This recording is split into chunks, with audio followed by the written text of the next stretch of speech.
Time scams in UK. So ఎవరైతే ఇప్పుడు జనవరి 2026 ఇంటేక్కి యూకేకి వస్తున్నారో స్టూడెంట్స్, మీ అందరికీ ఈ మెసేజ్ వచ్చేసరికి సో రాగానే ప్రతి ఒక్కళ్ళు పార్ట్ టైమ్స్ మీద ఎగబడిపోతారు. ఇట్స్ ఓకే, ఎవరి ఫైనాన్షియల్ సిచ్యువేషన్ బట్టి వాడు జాబ్స్ చేయాలనుకుంటాడు, ఇట్స్ ఓకే. బట్ ఇక్కడ వచ్చేసరికి ప్రాబ్లం ఏంటంటే ఎస్పెషల్లీ మన ఇండియన్స్ లేదంటే శ్రీలంకన్ ఆర్ మన నేబర్ కంట్రీస్ ఎవరైతే ఉన్నారో ఈ కంట్రీస్లో ఉన్న సెటిల్డ్ పీపుల్కి ఎవరికైతే షాప్స్ రెస్టారెంట్స్ ఉన్నాయో వాళ్ళలో సగం మంది, నేను ప్రతి ఒక్కడి గురించి మాట్లాడడం లేదు, ఓన్లీ సగం మంది, వాళ్ళలో సగం మంది ఏం చేస్తారంటే ఎప్పుడైతే కొత్త స్టూడెంట్స్ వస్తారో ఇమ్మీడియట్గా వాళ్ళతో ఏమంటారంటే ఓకే వచ్చేసి చిన్న జాయిన్ అయిపో, నీకు 20 days ట్రైనింగ్ ఇస్తాము, 20 days ట్రైనింగ్ తర్వాత జాబ్ ఇస్తామంటారు. అరే నువ్వు ఆఫ్ లైసెన్స్లో పనిచేయడానికి నాకు అర్థం కాదు, ఇట్లా తీసి ఇట్లా పెట్టడానికి సరుకులు వచ్చేసరికి 20 days ట్రైనింగ్ కావాలా?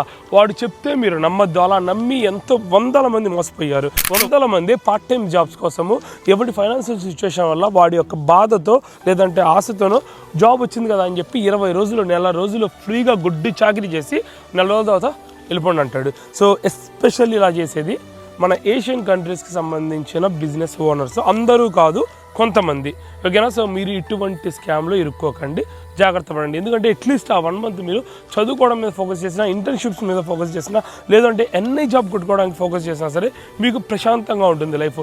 అనవసరంగా ఇలా మాత్రం మోసపోకండి. ఓకే, మళ్ళీ కలుద్దాం.